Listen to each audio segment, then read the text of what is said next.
So dear students, wishing you a most welcome to a Journey by English YouTube channel. Hope all of you are well by the grace of Almighty. I am too. And today's schedule is the detailed discussion on the next part of parts of speech. So no more let's go. Okay. প্রিয় শিক্ষার্থী বন্ধুরা, আমাদের আজকের আলোচনার বিষয় হচ্ছে parts of speech এর বাকি অংশটা। আমি এর পূর্ববর্তী ক্লাসে তোমাদের নাম থেকে ইন্টারজেকশন পর্যন্ত বিস্তারিত কাকে বলে এবং উদাহরণ সহ আলোচনা করেছি। এখন বিষয় হচ্ছে আমি ওখানে একটা বিষয় নিয়ে তোমাদেরকে কথা বলার ছিল, কিন্তু সময় সংক্ষিপ্ততার কারণে আমি এটা নিয়ে কথা বলতে পারিনি। তো আমরা আজকে এটা নিয়ে কথা বলবো, অ্যাডজেক্টিভ এবং অ্যাডভার্ব। তার আগে আমরা একটা জিনিস একটু দেখে নিই। ওই যে নাম থেকে ইন্টারজেকশন পর্যন্ত, নাউন হচ্ছে 1 নাম্বার, প্রনাউন হচ্ছে 2 নাম্বার, অ্যাডজেক্টিভ 3 নাম্বার, ভার্ব হচ্ছে 4 number, adverb 5 number, preposition 6 number, conjunction 7 number, interjection 8 number. এখানে সিরিয়ালটা হচ্ছে মেইন জিনিস। আসো এবার যেমন কি আমি এর আগে আরেকটা কথা বলি, আসলে এটা বিভিন্ন ইউনিভার্সিটি এডমিশন টেস্ট বলি অথবা বিভিন্ন সরকারি বেসরকারি পরীক্ষার মধ্যে দেখা যায়, একটা সেন্টেন্স দিল, ওই সেন্টেন্সের একটা ওয়ার্ড নিচে আন্ডারলাইন করে দিল, বলে যে এটা কোন পার্টস অফ স্পিচ এখন বের করতে হবে। অনেক সময় আমাদের স্টুডেন্টরা এই জিনিসটাতে ঘাবড়া যায়, যে মনে করো আমি একটা শব্দ লিখলাম যেমন কি ধরো নাইসলি, হ্যাঁ, আরেকটা শব্দ লিখলাম যেমন কি হচ্ছে ফাদারলি, হ্যাঁ, একটা নাইসলি একটা ফাদারলি। এখন আন্ডারলাইন করছে দুইটা কোন পার্টস অফ স্পিচ। এখন না বুঝে স্টুডেন্টরা করে কি, ওই লাস্টে শেষে এলওয়াই থাকার কারণে অ্যাডভার্বের মধ্যে গোল দাগ দিয়ে ফেলে গেছে। এই মেইন ভুলটা হচ্ছে এই জায়গায়, শেষে এলওয়াই থাকলে অ্যাডভার্ব, এটা আমি মানি, কিন্তু স্যার সব জায়গায় না। এলওয়াই থাকলে যে অ্যাডভার্ব হতে হবে এমনটা না। হ্যাঁ, এখানে দেখো এবার আসি, জিনিসটা আবার একটু বুঝে।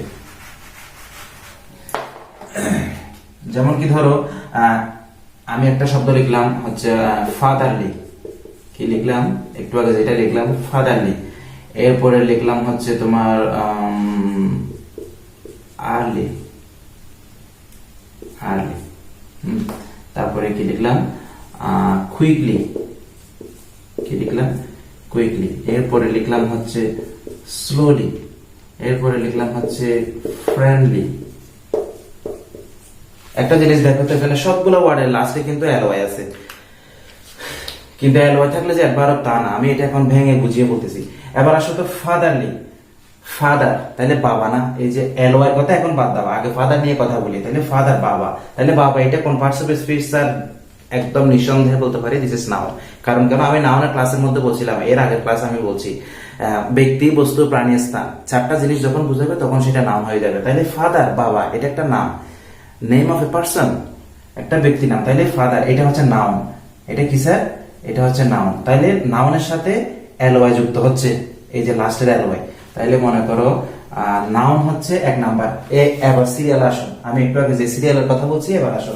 তাহলে নাউন হচ্ছে 1 নাম্বার, একের সাথে কি যুক্ত হচ্ছে এখানে? এলওয়াই কয়টা? এল এবং ওয়াই, এল এবং ওয়াই। তাইলে এখানে অ্যালফাবেট হচ্ছে 2টা, সেজন্য এখানে 2 যোগ করো। তাইলে 2 আর 1 3, 3 মানে হচ্ছে অ্যাডজেক্টিভ। ফাদারলি হচ্ছে স্যার অ্যাডজেক্টিভ। এভাবে হিসাব করে বের করতে হবে। আর্লি, ইয়ার মানে হচ্ছে কান, তাহলে কান এটাও একটা নাউন, এটা হচ্ছে কান, এটা একটা নাম না? তাহলে নাউন হলে 1 নাম্বার, একের noun, serial number 1 noun plus LY, alphabet 2টা, 2 যোগ হবে। তাহলে 2 আর 1 3, তাহলে আর্লি এটা হবে অ্যাডজেক্টিভ। কুইকলি দ্রুত, তাহলে কুইকলির মধ্যে আগে কি আছে? কুইক আছে, তাহলে কুইক। এবার আসো, কুইক মানে হচ্ছে দ্রুত। আসলে কুইক এটাকে আমরা চাইলে ডিগ্রি করতে পারি, এটা পজিটিভ ডিগ্রি হয়, কম্পারেটিভ ডিগ্রি হয়, তারপরে সুপারলেটিভ ডিগ্রি হয়। কুইক আর কুইকেস্ট এটার ডিগ্রি হচ্ছে কেমন? আর মনে করো the hair is very quick animal, খরগোশ হচ্ছে খুবই দ্রুততম প্রাণী, এটাকে আমরা দ্য কুইকার অ্যানিমালও বলতে পারি, দ্য কুইকেস্ট অ্যানিমালও বলতে পারি, কারণ এটাকে ডিগ্রি করা যাচ্ছে। এটা সবসময় আমার মাথায় রাখতে হবে। আর কুইকের আগে আমরা ভেরি ইউজ করতে পারি, ভেরি কুইক। তাহলে ভেরি যদি অ্যাডভার্ব হয় তাহলে কুইক নিশ্চয়ই অ্যাডজেক্টিভ। কারণ কেন, আমরা কুইকের আগে ভেরি ইউজ করতে পারতেছি। তোমরা সবসময় ভেরি দিয়ে মিলানোর চেষ্টা করবে, তখন বিষয়টা একদম ক্লিয়ার হয়ে যাবে। যদি ভেরি দিয়ে মিলে যায় তাহলে ভেরি যদি অ্যাডভার্ব হয়, ভেরির পরে যেটা আছে সেটা হয়ে যাবে স্যার অ্যাডজেক্টিভ। তাহলে এখন এটা যদি অ্যাডজেক্টিভ হয় মানে হচ্ছে সিরিয়াল নাম্বার 3 প্লাস এলওয়াই আছে, এলওয়াই জন্য 2, তাইলে 3 এ 2 এ 5 নাম্বার হচ্ছে অ্যাডভার্ব। তাইলে কুইকলি স্যার জিনিসটা হয়ে যাবে অ্যাডভার্ব, ঠিক আছে? তারপরে ঠিক অনুরূপভাবে স্লোলি, স্লোর আগে আমরা ভেরি ইউজ করতে পারি, very slow, slow, slower, slowest, degree হচ্ছে তো, তাহলে স্লো, স্লোয়ার, স্লোয়েস্ট এটাও হচ্ছে, এবং স্লোর আগে আমরা ভেরি দিয়ে মিলাতে পারছি, ভেরি দিয়ে মিলে যাচ্ছে। স্যার আমি একটু আগেই বলেছি ভেরি দিয়ে যদি মিলে যায় এটা অ্যাডজেক্টিভ হয়ে যাবে। ভেরি অ্যাডভার্ব, পরে যেটা হবে সেটা হবে অ্যাডজেক্টিভ। তাহলে স্লো এটা হচ্ছে অ্যাডজেক্টিভ। হ্যাঁ, অ্যাডজেক্টিভ মানে হচ্ছে 3 নাম্বার, তাহলে 3 প্লাস তারপর হচ্ছে এর জন্য 2 বসালাম, তাহলে 3 এ 2 এ 5, 5 অ্যাডভার্ব, স্লোলি অ্যাডভার্ব, ওই কুইকলির মতো স্লোলি অ্যাডভার্ব। ফ্রেন্ডলি, ফ্রেন্ডলি আগে কি আছে? ফ্রেন্ড আছে, ফ্রেন্ড হচ্ছে বন্ধু, তাহলে বন্ধু নেম অফ এ পার্সন, বন্ধু, নাউন 1 নাম্বার। হ্যাঁ, এল এর জন্য 2 বসালাম, তাহলে 2 একে 3 অ্যাডজেক্টিভ। ফ্রেন্ডলি হচ্ছে স্যার অ্যাডজেক্টিভ। বুঝলে আসলে একদম সহজ না? এল এর জন্য 2 যোগ করবে, এবং এল এর আগে যে শব্দটা থাকবে সেটা কি নাউনে পড়তেছে নাকি অ্যাডজেক্টিভে পড়তেছে? নাউন প্লাস এল হলে সেটা হয়ে যাবে স্যার অ্যাডজেক্টিভ, আর অ্যাডজেক্টিভ প্লাস এলওয়াই হলে সেটা হয়ে যাবে স্যার অ্যাডভার্ব। এবার বুঝতে পারছি? শেষে এলওয়াই মানে যে অ্যাডভার্ব তা কিন্তু না। স্যার আমি এখানে অ্যাডভার্ব নিয়ে আরেকটা কথা তোমাদেরকে বলে নাই। অ্যাডভার্ব হচ্ছে এমন একটা স্বাধীন সত্তা, এটা অ্যাডভার্ব, এটা এমন একটা জিনিস ইংলিশে যেটাকে মানে যাযাবর টাইপের মানুষ আর কি, ইংলিশে এটাকে বলে জিপসি, জিপসি বলে, GYPSY, GYPSY, জিপসি। জিপসি মানে হচ্ছে যাযাবর, যাদের কোনো ঘর বাড়ি নাই এরকম, কিন্তু ঘর বাড়ি না থাকলেও জিনিস কিন্তু শক্তিশালী। অ্যাডভার্ব এটা কেন জিপসি বললাম, এটাকে আমি কেন যাযাবর বললাম, কারণ সে যেখানে সেখানে বসতে পারে, সে বাক্যের মাঝখানেও বসে, অনেক সময় কিন্তু আবার শুরুতেও দেখা যায় এরকম বাক্যও তোমরা দেখবে নিশ্চয়ই, শেষেও বসে। যেমন কি হি ওয়াক স্লোলি, ওই যে এখন স্লোলি এটা শেষে চলে গেছে, হি স্লোলি ওয়াকস, এখন আবার মাঝখানে চলে আসছে, এরকম।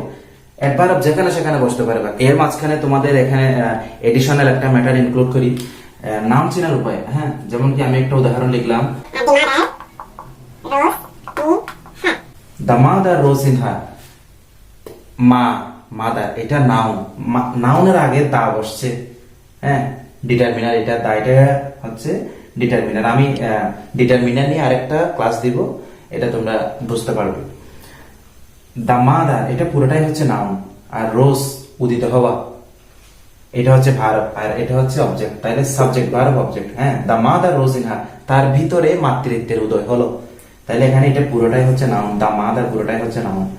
ঠিক অনুরূপ ভাবে the father rose in her, তার ভিতরে পিতৃত্বের উদয় হলো, এটা পুরোটাই নাউন। ঠিক আছে, যাক আমি এটা নিয়ে একটা উদাহরণ দিলাম যাতে তোমরা বুঝতে পারো।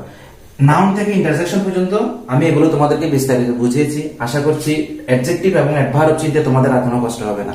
ঠিক আছে, এরপরে যদি তোমরা কোনো কিছু না বুঝে থাকো অবশ্যই নিচের কমেন্ট সেকশনে গিয়ে টোকা দাও, কেমন? আমি বুঝিয়ে দেওয়ার চেষ্টা করবো। তো আজকের ক্লাসটা যদি তোমাদের ভালো লাগে অবশ্যই ভিডিওটিতে একটি লাইক দিবে এবং চ্যানেলটি সাবস্ক্রাইব করতে ভুলবে না। Thank you very much.